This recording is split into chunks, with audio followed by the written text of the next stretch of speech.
Дана халқымыз қыз болашақтың анасы деп санап, негізсіз еш нәрсе жасамаған. Балауса қыздың тәрбиесіне айрықша мән беріп, жан дүниесі мен тән дүниесінің сұлулығына бір тұтас қараған. 5 жасынан белім белбеумен қынап, құлын денесіне қыпшабел қалыптастырған.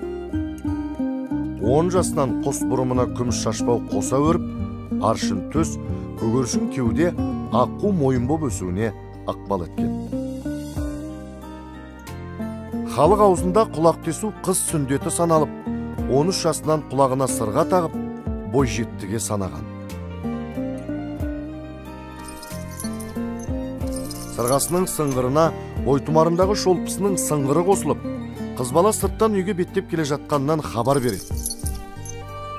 Сол сәтте үйдегі үлкендер артық сөзін тыйып, етек жеңін жиып, өздерін тәртіпке шақырған. Ендеше хаттанмаған қазақ әйелдерінің осындай даналық мектебін орыс зерттеушілер мен ғалымдары даланың мадонналары 13-14 жасында көшпенділердің сән академиясынан өткен деп тамсана жазуы тегін емес.